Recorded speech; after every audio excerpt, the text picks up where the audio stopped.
কবর জিয়ারত করতে গিয়ে এত কান্নাকাটি করলেন আবকামান হাওলা, যে আল্লাহর রাসূলের কান্নাকাটি দেখে, তাকে কাঁদতে দেখে, তার কষ্ট দেখে আবকামান হাওলা, আল্লাহ রাসূলের আশেপাশে যত সাহাবী ছিল তারাও হু করে কাঁদতে লেগে গেছে।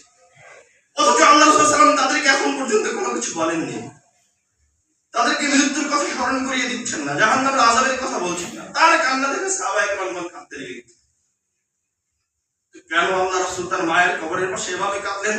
আল্লাহ রাসূল সাল্লাল্লাহু আলাইহি ওয়াসাল্লাম বলেন, ইস্তাআযানতু রাব্বি আন আস্তাগফিরা লাহা, আমি আমার মায়ের জন্য আমার রবের কাছে ক্ষমা প্রার্থনা করার অনুমতি চেয়েছিলাম, আকুতি মিনতি করেছিলাম।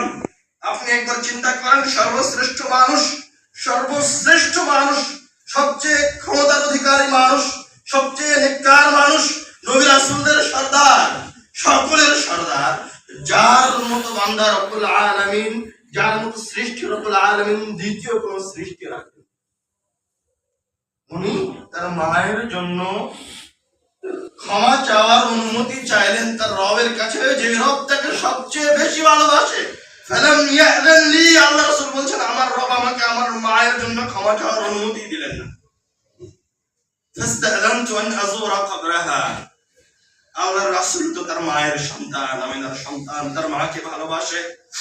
তখন তিনি আল্লাহকে বললেন, আন আযুরা কবরাহা, আপনি আমাকে আমার মায়ের কবর জিয়ারতের অনুমতি দিন, আমার মায়ের কবরটা দেখতে যাই। তখন রব্বুল আলামিন আল্লাহ রাসূলকে তার মায়ের কবর জিয়ারতের অনুমতি দিলেন। তখন আল্লাহ রাসূল তার মায়ের কবর জিয়ারত করতে এসে, মা আমেনার কবর জিয়ারত করতে এসে তার মায়ের কবরটাকে সামনে রেখে, তার মায়ের লাশটাকে সামনে রেখে, তার মায়ের লাশের পাশে আল্লাহ রাসূল হু করে কাঁদছেন। কিন্তু তার মা ঈমানের উপর মৃত্যুবরণ করেনি, এই জন্য ক্ষমা পর্যন্ত চাইতে পারছে আল্লাহ রাব্বুল আলামিনের কাছে। এর চেয়ে অসহায়ত্বের কি হতে পারে? কি নিয়ে আমরা গর্ব করি? এমনকি ক্ষমতা আমাদের কাছে আছে, কারো কাছে কি আল্লাহ রাসূলের চেয়ে বেশি ক্ষমতা আছে? কেউ কি আল্লাহ রাসূলের চেয়ে বেশি পরহেজগার? এমন কি কোনো বান্দা আছে আমাদের মাঝে? এমন কি কোনো মানুষ আছে, এমন কি কোনো লোক আছে যার কাছে আল্লাহ রাসূলের চেয়ে বেশি ক্ষমতা আছে, যে আল্লাহ রাসূলের চেয়ে বেশি পরহেজগার? নাই। যদি না থাকে তাহলে ওই মৃত্যু আসার আগে সতর্ক হন, ওই মৃত্যু আসার আগে প্রস্তুতি গ্রহণ করুন, যে মৃত্যুর পরে কোনো ক্ষমতা, কোনো কিছুই আপনার কাজে আসবে, কেউ আপনার জন্য কোনো উপকার করতে পারবে না। আল্লাহ রাসূল সাল্লাল্লাহু আলাইহি ওয়াসাল্লাম তার মায়ের কবর জিয়ারত করতে গিয়ে তার সাহাবায়ে কেরামগণের উদ্দেশ্যে একটা নসিহা করলেন, যুরুল কুবুরা ফাইন্নাহা তুযাক্কিরুকুমুল মাউত, তোমরা কবর জিয়ারত করো, কেননা কবর মানুষকে মৃত্যুর কথা স্মরণ করিয়ে দেয়। কবর মানুষকে মৃত্যুর কথা স্মরণ করিয়ে দেয়, এজন্য তোমরা কবর জিয়ারত করো। কবরের পাশে দাঁড়িয়ে তুমি স্মরণ করো যে সামনে যে কবরটা দেখা যাচ্ছে, ওই কবরটা তোমার ব্যাংক ব্যালেন্স। তুমি কবরের পাশে গিয়ে আল্লাহ রাসূলের সুন্নাত অনুযায়ী বলো, আসসালামু আলাইকুম ইয়া আহলাল কুবুর, হে কবরবাসী, তোমাদের উপর আল্লাহ শান্তি বর্ষিত হোক, ওয়া ইন্না ইনশাআল্লাহু বিকুম লালাহিকুন, এবং আমরাও চিরই তোমাদের সাথে আল্লাহর ইচ্ছায় কোনো এক সময় তোমাদের সাথে সাক্ষাৎ করব। এটা আপনি অন্তর দিয়ে অনুভব করুন, অনুধাবন করুন। ওসমান রাদিয়াল্লাহু তাআলা আনহু যখন কবর জিয়ারত করতে যেতেন, তখন তিনি কবরের পাশে দাঁড়িয়ে এত কাঁদতেন, হাত্তা তাবুল্লা লিহিয়াতাহু, যে তার অশ্রুতে তার দাড়ি ভিজে যেত। তাকে জিজ্ঞাসা করা হতো যে আপনি কেন এই মাটি, এই কবরকে সামনে রেখে এইভাবে কাঁদছেন? আপনার সামনে তুযকারুল জান্নাতু ওয়ান নার, আপনার সামনে জান্নাতের কথা বলা হয়, জাহান্নামের ভয়াবহ আযাবের কথা বলা হয়, তখন আপনি এইভাবে হু করে কান্নাকাটি করেন না, এখন কেন কান্নাকাটি করছেন? তখন তিনি বললেন, ক্বালা রাসূলুল্লাহ, আল্লাহ রাসূল সাল্লাল্লাহু আলাইহি ওয়াসাল্লাম বলেন, আল কবরু আউয়ালু মানজিলিন মিন মানাজিলিল আখিরাহ, এই কবর হচ্ছে মানুষের পরকালীন জীবনের প্রথম ধাপ। ফা ইন নাজা মিন, যদি সে এই কবরের আযাব থেকে বেঁচে যায়, ফামা বা'দাহু আইসার মিন, তাহলে তার জন্য পরবর্তী ধাপগুলো সহজ হয়ে যাবে। আর যদি সে কবরের ফিতনায় আটকা পড়ে যায়, শুরুতেই তার মৃত্যু ফিতনায় আটকা পড়ে যায়, ফামা বা'দাহু আশাদ মিন, তাহলে পরবর্তী ধাপগুলি তার জন্য আরো কঠিন হয়ে যাবে। মানুষ যে অবস্থায় থাকে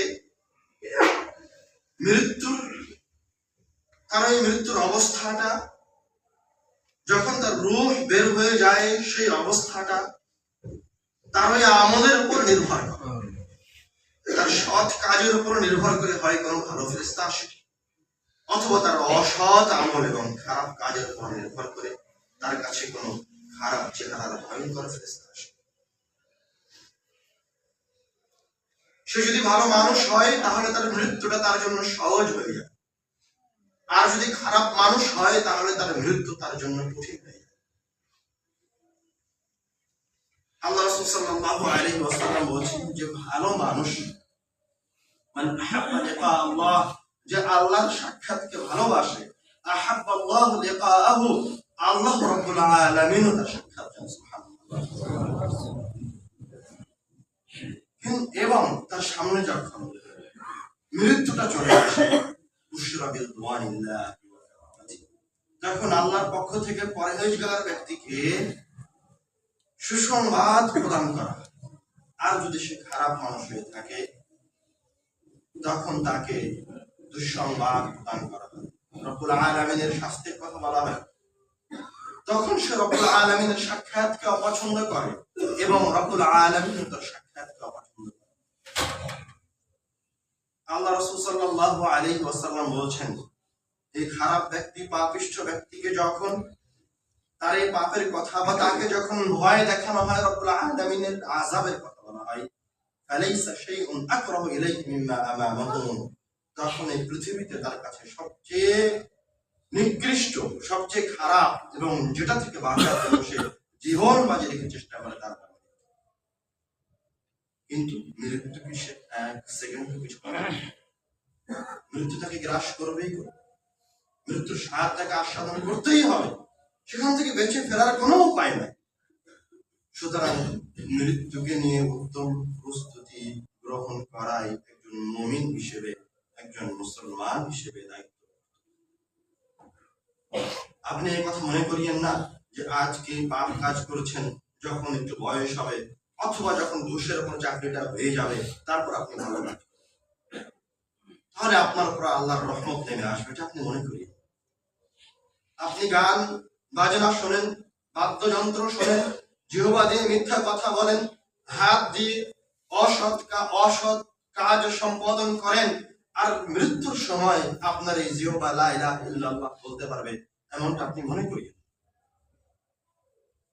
প্রিয় যুবক, প্রিয় দিনী মুসলিম ভাই ও বোন, আপনার যে কান বাদ্যযন্ত্র শুনতে অভ্যস্ত, যেই জিহ্বা মিথ্যা কথা বলতে অভ্যস্ত, যেই চোখ খারাপ জিনিস দেখতে অভ্যস্ত, মৃত্যুর সময় যখন আপনার সন্তান আপনাকে বলবে অথবা আপনার বাবা আপনাকে বলবে যে বাবা, আব্বু লা ইলাহা ইল্লাল্লাহ বলো, এটা বলতে পারলেই জান্নাত, তখন ওই যে আপনি অপকর্মে লিপ্ত ছিলেন, অন্যায় লিপ্ত ছিলেন, শয়তানের আনুগত্যে আপনি অনুসারী ছিলেন, শয়তান তখন আপনার জিহ্বাকে ভারী করে দিবে। আল্লাহর পক্ষ থেকে তখন সাহায্য আসবে না। তখন আপনাকে যখন বলা হবে লা ইলাহা ইল্লাল্লাহ বলো, তখন আপনি লা ইলাহা ইল্লাল্লাহ বলতে পারবেন না। যে কান দিয়ে আপনি বাদ্যযন্ত্র শুনেছেন, সেই কান তার মৃত্যুর সময় লা ইলাহা ইল্লাল্লাহ শুনতে পাবে না। যে চোখ খারাপ জিনিস দেখেছে, মৃত্যুর সময় রব্বুল আলামিন পরহেজগার ব্যক্তির জন্য যে সুন্দর চেহারার ফেরেশতাদেরকে পাঠান তাকে সুসংবাদ দেওয়ার জন্য, মৃত্যুর কষ্টের সময় কষ্টকে লাঘব করার জন্য রব্বুল আলামিন যে ফেরেশতাদেরকে পাঠান, এই পাপিষ্ঠ চক্ষু রব্বুল আলামিনের ওই ফেরেশতাদেরকে দেখতে হবে। আপনি কেন মৃত্যুকে অবহেলা করছেন? যে 10-15টা মিনিট আপনি অপচয় করছেন, যেই সম্পদ আপনি সুদের উপর ব্যয় করেছেন, যেই সম্পদ আপনি কুক্ষিগত করেছেন অথবা জুলুম করেছেন, আপনার মতো অত্যাচারী পাপিষ্ঠ মুমিন যখন মৃত্যুর দিকে ধাবিত হবে এবং তখন যখন তার কাছে খারাপ ফেরেশতা আসবে, তখন সে রব্বুল আলামিনের কাছে ফরিয়াদ করবে। রব্বুল আলামিন কোরআনুল কারীমে বলছেন, রব্বি লাউলা আখারতানি, একজন মুমিন তার রবকে ডেকে বলবে লাউলা আখারতানি ইলা আজালিন করিব, হে আল্লাহ, আপনি যদি আমাকে আর একটা সেকেন্ড, একটা মিনিট সময় দেন, একবার সুযোগ প্রদান করেন, লা আসাদদাক ওয়া আকুম মিনাস সালিহিন, তাহলে আমি দান সাদকা করে সালেহিনদের অন্তর্ভুক্ত হয়ে যাব। কেননা একজন মুমিন, একজন পাপিষ্ঠ মুমিন, পাপাচারী মুমিন, ও জানে যে তার দান সবচেয়ে শক্তিশালী ইবাদত। এখন যেহেতু মৃত্যু চলে এসেছে, রব্বুল আলামিন আমাকে আরেকবার জীবন দেবে না, একটা মিনিট যদি সময় পাওয়া যায় তাহলে আমি দান সাদকা করে সালেহিনদের অন্তর্ভুক্ত হতে পারবো। কিন্তু রব্বুল আলামিন তখন তাকে একটা সেকেন্ড, একটা মিনিট সময় দিবেন না দান সাদকা করার জন্য। মৃত্যুর আগে প্রস্তুতি গ্রহণ করেন। যেই খারাপ মানুষটা কবরে আছে, আপনি যেই কবরের পাশ দিয়ে হেঁটে যান, যেই অবস্থানে যান, ওই কবরের ভিতরে থাকা একজন পাপিষ্ঠ ব্যক্তি তার রবের কাছে ফরিয়াদ করে বলছে, রব আমাকে দুনিয়ায় আরেকবার ফিরিয়ে দাও। যে ব্যক্তিটা জাহান্নামে থাকবে, ইস্তারিখুনা ফীহি, ওই জায়গায় চিৎকার করে করে বলবে, রব্বুল আলামিন তুমি আমাকে আরেকবার দুনিয়ায় ফিরিয়ে দাও, আমি ভালো কাজ করব। আপনি যে 10 মিনিট অপচয় করছেন এই জমিনের উপরে এখন উপস্থিত, যে একটা মিনিট সময় অতিবাহিত করছেন, এই একটা মিনিট সময়ের জন্য ওই কবরের ভিতরে থাকা ব্যক্তিটা চিৎকার করছে। আপনি ওই কবরে যাওয়ার আগে, ওই কবরে ঢোকার আগে আপনার এই 5 মিনিট সময়কে মূল্যায়ন করেন, 1 মিনিট সময়কে মূল্যায়ন করেন। কবরে চলে গেলে 1 মিনিট সময় আর দ্বিতীয়বার ফিরে আসবে না ভাই আমার, এই একটা দিন আর ফিরে আসবে না ওই কবরে ঢুকে গেলে। যতই চিৎকার করেন না কেন, রব্বুল আলামিন অসংখ্য আয়াতে বলেছেন, আল্লাহ রাসূল অসংখ্য হাদিসে বলেছেন যে পাপিষ্ঠরা রব্বুল আলামিনের কাছে ফরিয়াদ করবে আরেকবার ফিরে আসার জন্য, কিন্তু সুযোগ হবে না। আপনি রব্বুল আলামিনের ওই নসিহতকে স্মরণ করেন, ওই মৃত্যুকে স্মরণ করেন, একবার দুইবার নয়, বেশি বেশি ঘন ঘন স্মরণ করেন। আজকের আলোচনা আপনার জন্য শেষ উপদেশ এই যে আপনি মৃত্যুকে বেশি বেশি স্মরণ করবেন এবং মৃত্যুটাকে অন্তর দিয়ে অনুভব করার জন্য, যেমন আল্লাহ রাসূল নসিহত প্রদান করলেন যে তোমরা কবর জিয়ারত করতে যাও।